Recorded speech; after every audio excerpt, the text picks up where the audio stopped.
Hey guys, today I'll be talking to someone who's an inspiration and a role model to runners, especially across India. He's a national level swimmer, a super successful model and actor, television's Captain Vyom, and Ironman Milind Soman. Hi, how are you today? Hi, Sapna. Very, very good. Thanks. Great. You run barefoot. Yes. Why is that?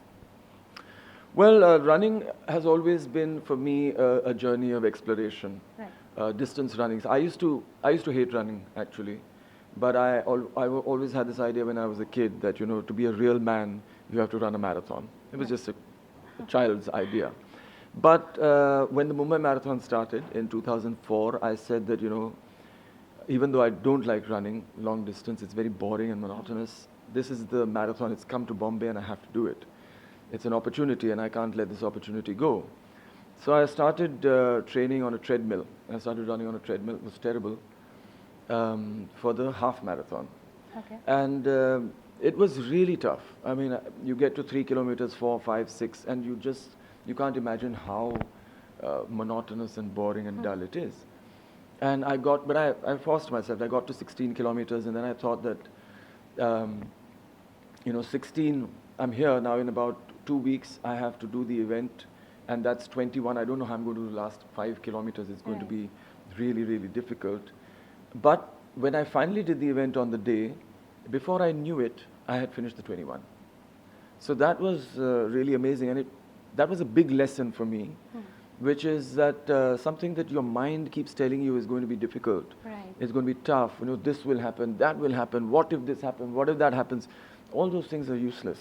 Just prepare enough, and you will pass any challenge, any test. And this is something actually we learn in school. Right. You study and you're going to pass. Yes. You don't study, you're going to fail. Right. But we forget it.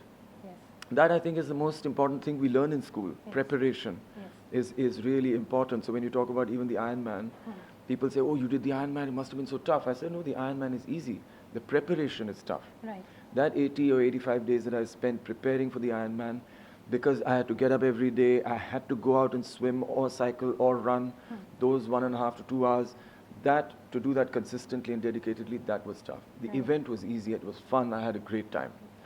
And about 10 years after I started running, I suddenly, it came to me that, running naturally, and running is a natural activity for human beings, running naturally is not really done in shoes because we're not born in shoes, but we're born to run.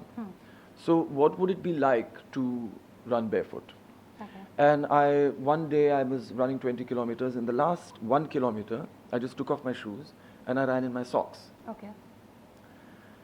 Strangely, I found myself feeling re-energized, just running in my socks. And I said, this is very strange. I finished 19 kilometers, and the last kilometers I'm feeling fresher when I take off my shoes. So there must be something. So I decided to explore it further, and I started increasing the distance that I was running barefoot very gradually. So from 1 kilometer to 1.5 kilometers to 2 kilometers.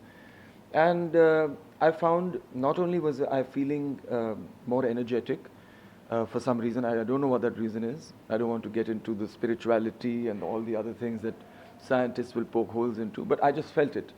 And more than that, I felt it was affecting my posture, and it was affecting my technique, and it was making me more efficient in my movement, which is also, I thought, because there are a lot of nerve endings in our feet.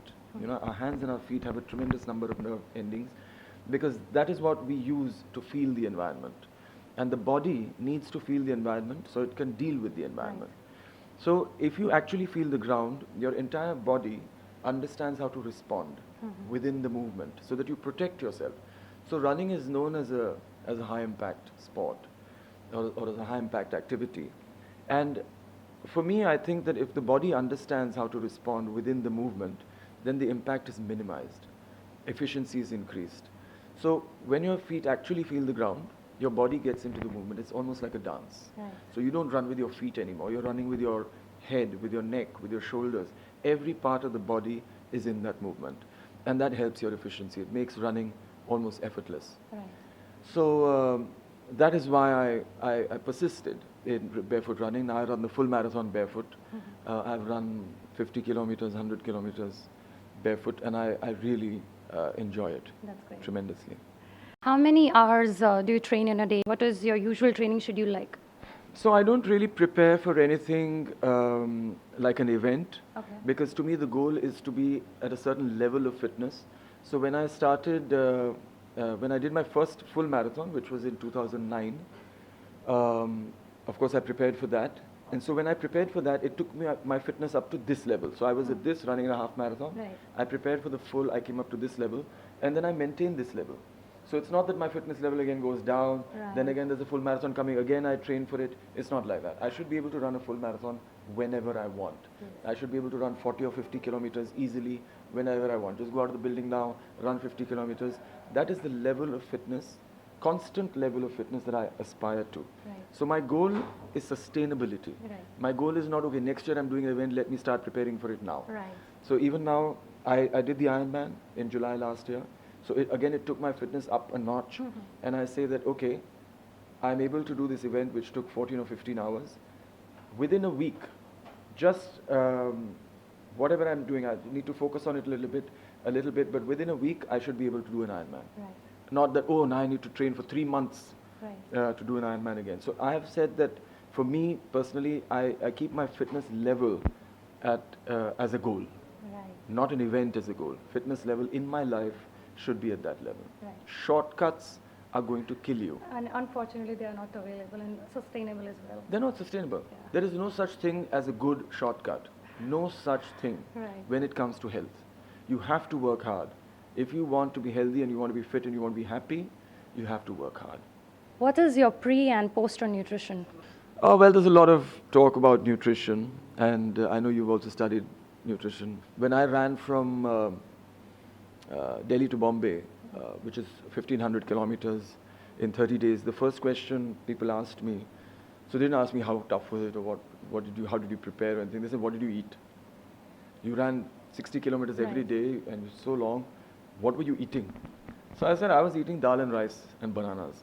So they said, on dal and rice and bananas, you were able to run 1,500 kilometers. I said, yes, because dal and rice, simple food that we eat every day, vegetables, dal, rice, chapati, all the things that we eat normally, that is cooked in the home, in normal Indian houses, has everything that you require. Now what happens is sometimes, so there's a lot of talk of supplementation today, and there's a lot of talk of deficiencies, and Do that you take ha- away? Do No, you take away? I don't take any supplements. No supplements Not at all? even vitamins. Okay. I'm not saying it's bad. Right. Some people need it. Right. But I don't think the number of people who need it is that much as people say. So then it also depends. Some people work out for 1 hour in the gym and they say, oh, I need to take protein supplements. Right. I said, you don't really need to. Some people step into the gym and they think they They need step protein. into the gym. In fact, they Protein step into the gym supplements. only to buy the supplements. That's the level at which it's reached. Right. But the fact is that if your body is functioning well, then your body will extract whatever nutrients it requires from the food that you eat. What has happened today is life has become so fast that people don't eat properly. Right. And they don't eat sufficiently Right. of the natural diet. So then what they're told is, okay, if you haven't eaten enough, then take a supplement. It's Exactly. easier to take a pill True. than to eat, some rice and dal and vegetables, because that takes half an hour, Right. and you don't have half an hour because you have to answer your emails, or you have to go and meet somebody, you have to do something, so take a pill. So maybe once in a while it might be okay, but it cannot become a lifestyle choice, because your body is used to dealing with whole food, Yes. as in natural food. Right. Like if you look at a vegetable, it's got everything in it with the correct balance that nature understands and your body also understands. Right. So when you give it something like a refined product, which is a supplement, then your body finds it a little difficult to deal with that. It needs to Right. recognize it, needs to understand it, and then there should be no pressure, because it's a refined product, on your organs. Or it might just sit there in your liver, where you eat certain chemicals and they just sit there in your liver, because the Right. liver doesn't understand what to do with it. And that causes a lot of problems later on. So one has to understand what is the actual requirement of the Right. body. What we are looking at, or what I personally look at, is some sustainable lifestyle choice that will keep me fit and healthy for the rest of my life.